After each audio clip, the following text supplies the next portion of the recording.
Hey friends, tarot friends, how's it going? So today I'm here to talk about, fly away here, no, only kidding, my favorites from January. And because it's so late, it's February 21st in the month, I decided I might as well do a combination and make this about January and February favorites. So I, looking around, I have like piles and piles of things. So I wanted to talk about the cards, the decks I used the most or at all. So my favorite decks for January and February, my favorite books for January and February, my favorite herbs for January and February, and then a crystal, and I think that's it. So, and deities. I have 2 deities that I'm working with, so I'll talk about them. I'm really hoping that this goes with a nice flow. I haven't quite decided, should I do January and then February, or like the cards that match. So I'm winging it. So anyway, let's start off with the decks. So the end of 2021, from October 15th until December 31st, that was 78 days, I participated in Esther at Mindful Tarot's Drop 'em 78. And she led a group of us on a deep dive study of one deck. So we picked a deck and we worked with that deck from October 15th till December 31st. That's 78 days. And we pulled one card a day. So I used the Gaian Tarot. And here we go. I decided because of that, when I did my year ahead spread, I decided to use the Gaian Tarot for my year ahead spread. So what I did was I put a card in the middle for my card of the year, which was not from the Gaian Tarot. And then for the 12 months around that pivot or central card, I pulled one card for each month from the Gaian Tarot. So I thought I'd go over those cards first. So my card for January was the 5 of Fire. And when I was interpreting this card, what came up to me was don't burn out. So that was what I worked on in January. You know, life is quite different now with the pandemic, and we had a very laid back, quiet holiday season, which personally I loved. But normally that time of year can be a real burnout. So that didn't happen this year. And I had this card to work with in January. And I just tried to stay calm and cool and not burn out. I didn't look at any other meanings of this card. It strictly hit me as don't burn out. So that's how I worked with this card in January. For February, my card from the Gaian Tarot was one of my favorite cards and one of my favorite Fool cards ever of all time, the Seeker. So no traveling, but I'm sort of been going on inner adventures, inner journeys. I'm starting some new practices and sort of following in the after Don't Burn Out. I'm working on some thoughts and some changes in behavior for February and hopefully moving forward. So one of the things that I'm working on is I have spent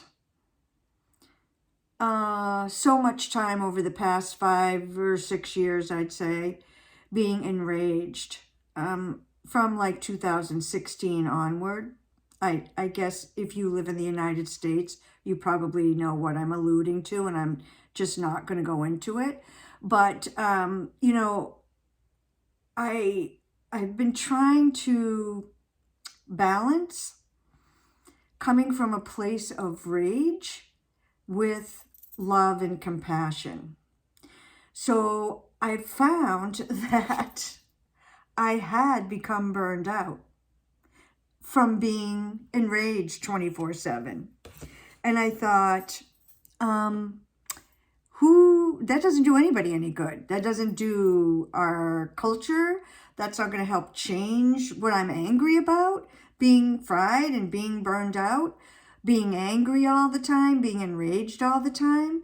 So I'm trying to change that so that I'm still doing my social activism. I'm still going out every Sunday and doing my Black Lives Matter vigil with the local racial justice folks in Falmouth, the town next to my town where I live. And, you know, I'm still doing all the social activism that I've always done. I'm not going to give up on that. I'm not going to be silent.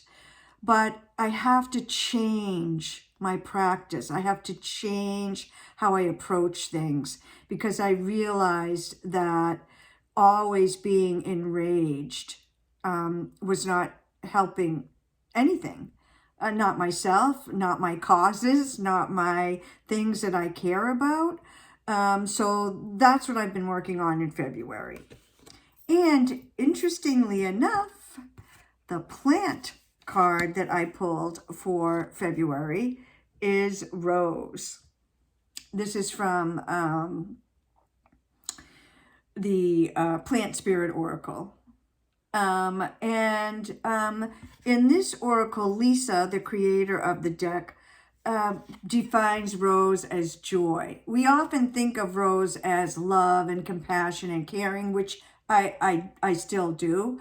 But it can also mean joy. And I've seen a lot of Black folks on social media and in the news and in books and so forth talking about Black joy as a revolutionary act. And when you think about it, as an oppressed group of people, to feel joy, to act from a place of joy, to sing, to dance, to celebrate, is revolutionary. And so being inspired by those folks, I'm trying to come from a place of joy as well. Of course, as a white, middle-class, cis woman, it's a lot easier for me than it is for folks who are from groups that are oppressed and have to deal with that on a daily basis. So Rose has been in my mind this month of February, and it's so perfect because, you know, this is kind of a month where I like to think about love and compassion and caring. To that end, in January and in February, I've been taking this rose elixir. In fact, maybe I'll take a little right now.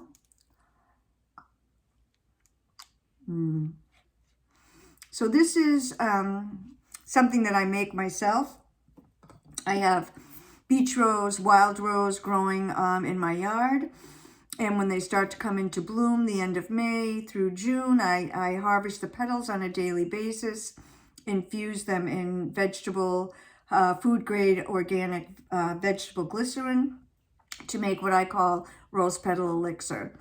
And so when we think about rose as joy and love and caring in terms of symbolism, herbally, from an herbalist point of view, roses are anti-inflammatory. They're heart healers. They heal the heart on a physical and metaphysical level. And so when you think about being burned out or fried or enraged all the time, think of what that does to your heart on a physical and metaphysical aspect. And also roses are cooling. So it's sort of the antidote for anger and enragement is rose. So I have been working with rose kind of on a spiritual level, but also taking this rose elixir on a regular or daily basis.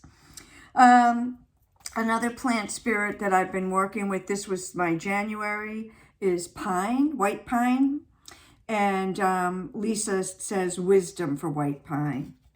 Where I live in the northern east coast of the States, this time of year, there's really not much you can go out and harvest. But there is white pine, and it makes a lovely tea. White pine is also anti-inflammatory, interestingly, and full of vitamins A and C and all kinds of really good stuff. So white pine was my January herb. I also came across this. I've been wanting to drink golden milk on a regular basis, and I just couldn't kind of get organized enough to make my own blend. This is called Earth Proof Elixirs. I just happened to cross it on a line, and it's called Turmeric Golden Milk. It's a powder, and it also has ashwagandha in it, cinnamon, clove, ginger, cardamom, ashwagandha, and turmeric. I want to show you, oh, I hope I can open this without spilling it all over the place. Not so much. Can you see the color of that? Oh my gosh, look at the color. I don't know if it's even showing up because it's kind of dark in here, but it is so vibrant, and you can, look at turmeric all over the place. It's delicious. I started making it with dairy milk and decided I didn't want to drink a cup and a half of dairy milk every day. So now I'm using oat milk, and you just blend a teaspoon of it in with 12 ounces of any kind of milk. And as I said, I'm using oat milk right now, and local honey. It's delicious, delightful elixir. Oh my gosh, I'm loving it so much. So I was really happy to find that. And it's just a teaspoon that you use. So I think this is going to last me quite some time. And then finally for plants, I've been taking this, I don't know if can you read that? Anyway, it's cannabis tincture that a friend of mine, thank you V, made for me and for others. And I take it at night because I tend to have insomnia. I have patches of it. It kind of comes and goes, but I hit a patch. So every night I would take a little in a little glass, maybe a couple ounces of water, a couple droppers of the cannabis, 3 or 4 droppers of the rose, and 3 or 4 droppers of lemon balm glycerate.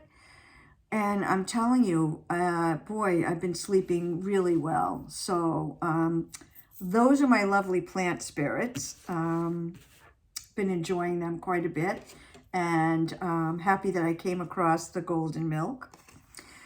So sorry, I'm kind of jumping around. I'm not really doing this in an organized fashion, and I meant to write things down, but oh well, I'm going with the Aries flow here. Here is my card of the year. It's the Queen of Cups from the Star Tarot. So, speaking of love, the Queen of Cups, you know, she's watery, she's fluid, she's peaceful, she's nurturing, So I think she fits in nicely with a nice antidote to my burnout. And she fits really beautifully with my rose. So this is the card that I will be working with all year. And I find it to be such a beautiful card from the Star Tarot. That reminds me and brings me to the deck that I used the most, the tarot deck that I used the most in January. So I was inspired by Dawn at Boho Tarot, who did a video about decks she wants to work with or dive more deeply into in 2022. And so I kind of followed her lead, and one of the decks that I wanted to work with on a deeper level was the Star Tarot. So this is a deck by Kathy McClellan, published by Schiffer.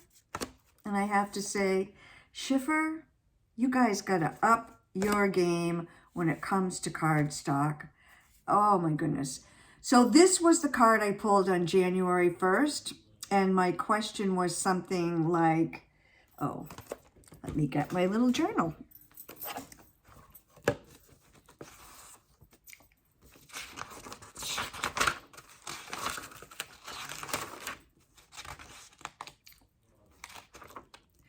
What is the best way for me to begin 2022?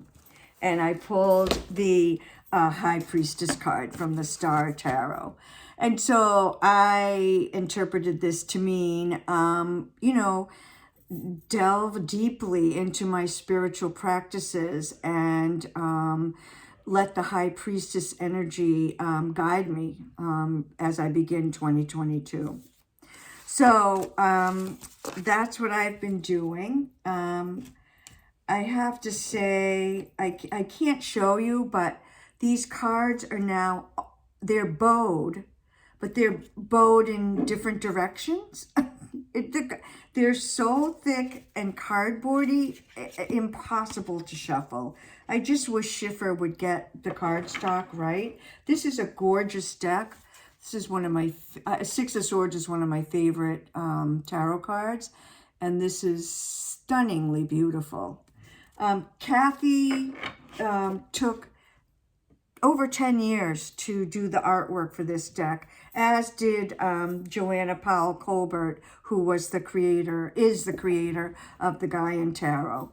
And I look at these older decks where the artist actually did the paintings for the decks, and I think I prefer them to the decks that are, you know, created in a month or, you know, computer generated, collaged in crazy ways. I don't know. Anyway, that was my tarot deck. So it was on my list of 12 decks to delve more deeply into in 2022. And I did use it every day in January.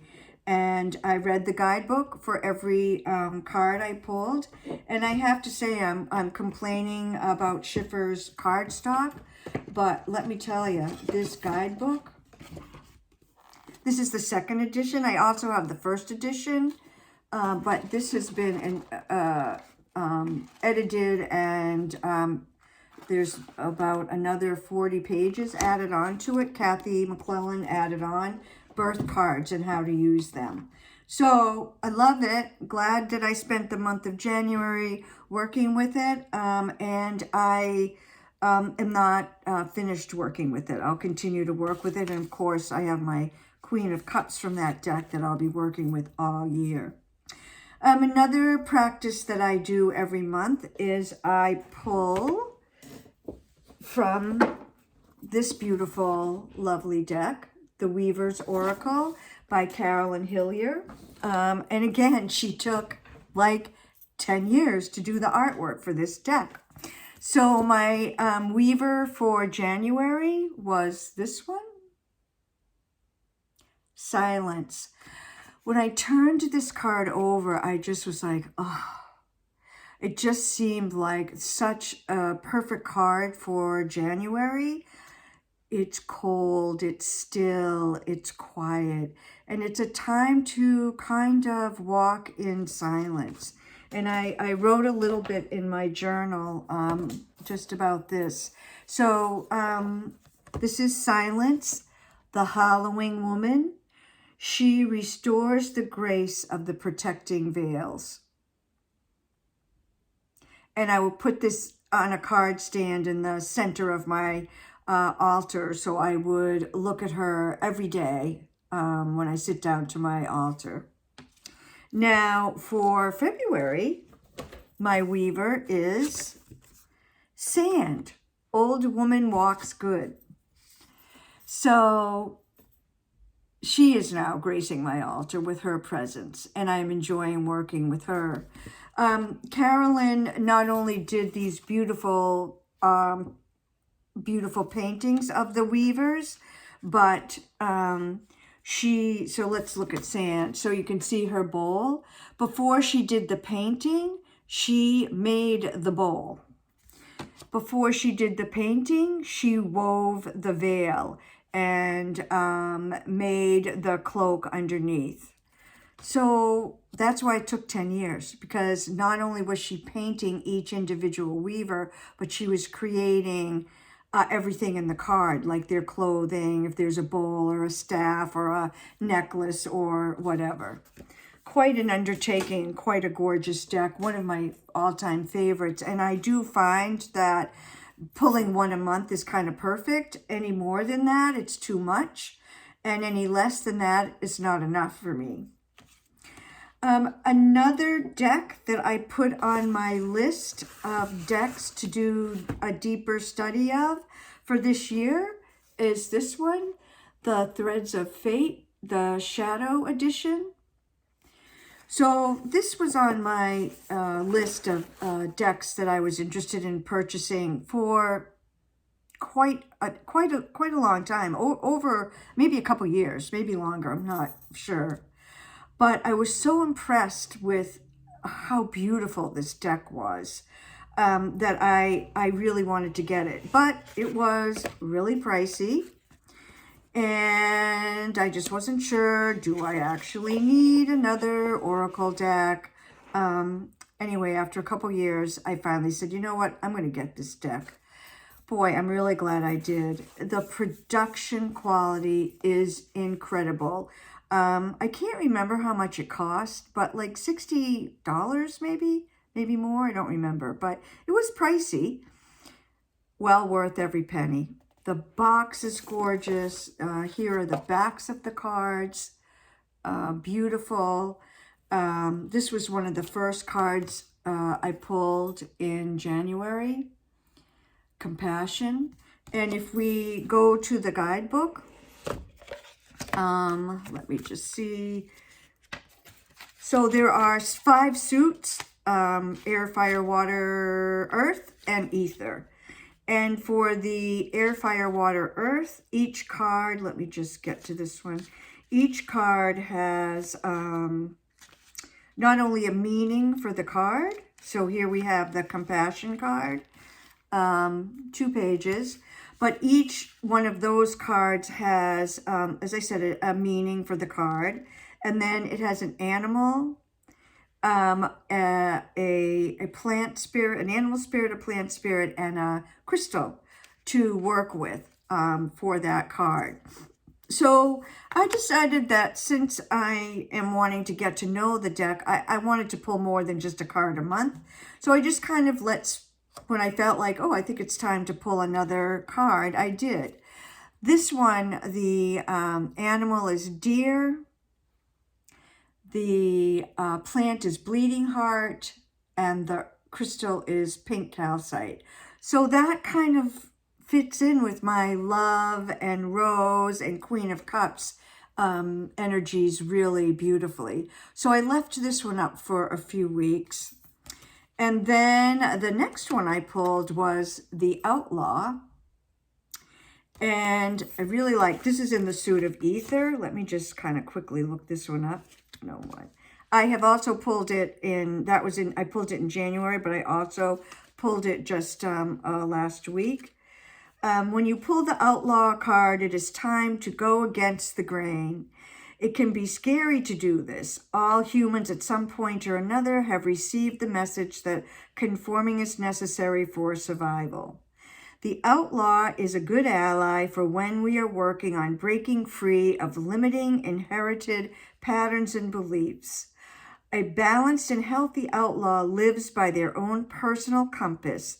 They are honorable and live with integrity, but it may not always be how others perceive right and wrong.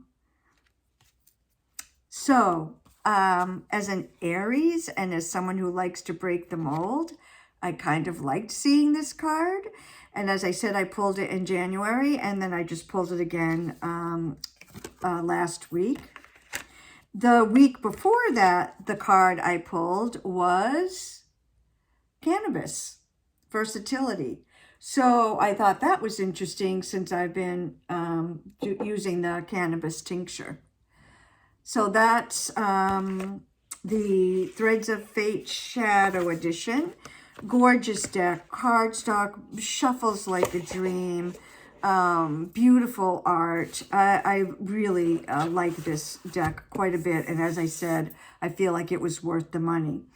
So I'm going to continue to work with that throughout the rest of the year, I think. When I picked my 12 decks, I picked 6 Oracle and 6 Tarot.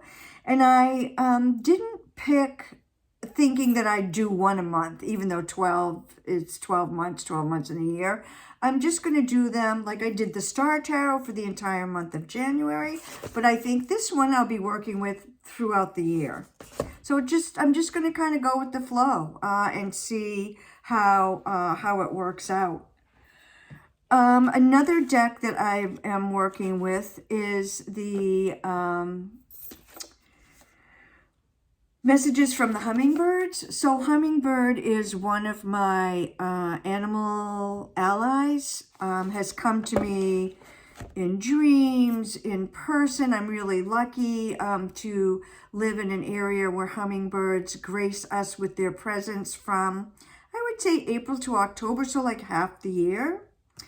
And so I decided, I work with this deck with a friend of mine. We meet online, on our phones, and we, every couple of weeks we'll pull a hummingbird card. So I decided to pull sort of a master's hummingbird for the year of 2022. And I picked this one, Encephera. This is not a hummingbird that we see around here. It's a hummingbird that one of the interesting things I've learned about hummingbirds is that they are only found in North and South America, and some kind of flit over to the Caribbean. So this deck, oh boy, this is the font in this is like the teeniest, tiniest. It's in Spanish and in English because it's created by, I'm sorry, oh my gosh, I can't believe, Roseo, oh my gosh, I can't believe I'm forgetting her name. Roseo Alarcon. She is a healer, a curandera, but she's also has a PhD in ethnobotany. So she knows the plants, she knows the animals on an intellectual and educational level, but also on a spiritual level. So I was so happy to get this deck. As I said, the guidebook is in English and in Spanish because the creator is a Spanish-speaking. She is from Ecuador. Her grandmother was a curandera, so she is has that in her family line. And this is the sword-billed hummingbird.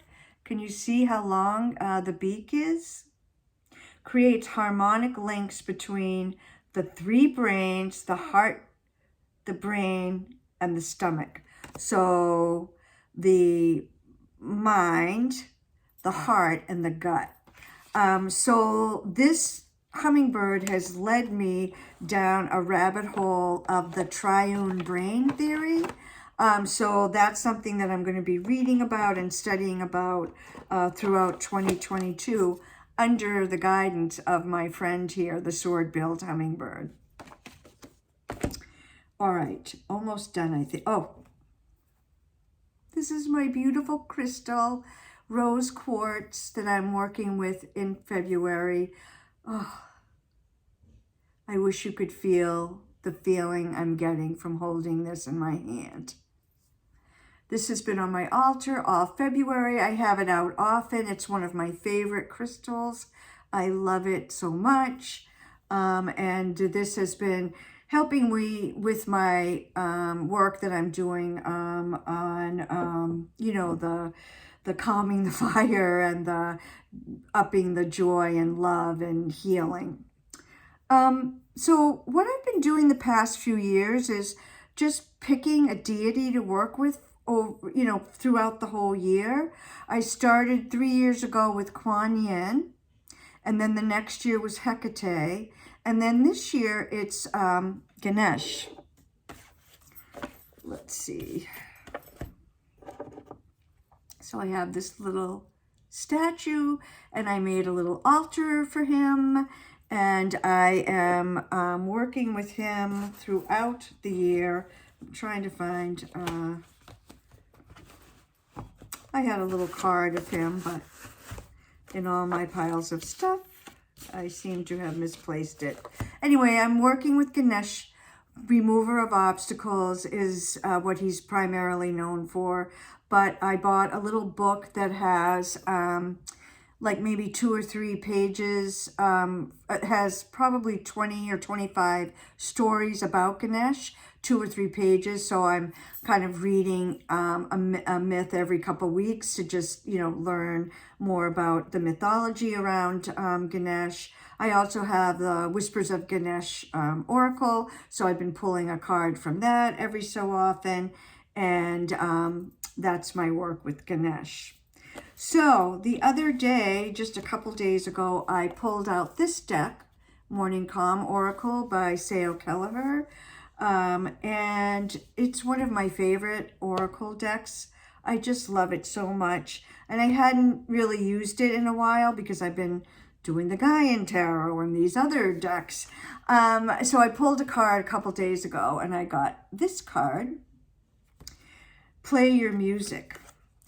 So this card, it's just amazing to me how this stuff all fits together. Play your music. Share your voice. Show up. Be visible. You are being encouraged to show up and share your magic, your soul work, or gift with the world. And so one of the intentions or goals that I set for 2022 was to do more about sharing my herbal products with the world. Yes, I'd like to sell them because I wouldn't mind getting a little income, but I'm also just making and giving them away to people I know. And, you know, I just feel like this is the year. I mean, I've been an herbalist and studying plants and growing plants and making herbal products for over 30 years as sort of an avocation. I've never done enough to like make it be my vocation, and maybe I don't want to anyway because that would change my relationship with the plants. But the products that I make, I feel like are so important for folks to be taking now. Like, for example, the rose petal elixir. I have a Heal Your Heart spray. I have some tea blends that are really heart healing, and so forth and so on. So that's something that I'm really going to prioritize for this year, is to get my products out into the world. And like I said, be happy to sell them, but I've also been giving them away. Like for Christmas, solstice, Yule, many people got rose petal elixir. Some people got heart Heal Your Heart spray. Some people got rose tea blend, Heal Your Heart tea blend. You know, oh, and I also have a travel spray and a hand sanitizer. So I thought, given what we're going through right now, those would be good gifts too. So that's kind of where I'm at. Books. I just want to really quickly do books. So January, I finished this book. Oh my gosh, it's only 125 pages. It's The She, Wisdom from the Celtic Otherworld by John Matthews. In December, I don't know how it happened, but I just fell into the She rabbit hole. And so I started with this book, and I got the She Tarot and a She Oracle. Those are two of my decks that I'm going to be deep diving into this year. So I did finish this book. I also finished two fiction books. One is called The Orphan Witch, and the other one is called The Personal Librarian, who is a fictional portrayal of Belle DeCosta Green, who was the personal librarian for J.P. Morgan. Really enjoyed both those fiction books, and I really enjoyed this book as well. For February, this is my book, or one of my books, All About Love. Fits right in with my love, rose, joy, healing, heart theme by Bell Hooks. Bell Hooks was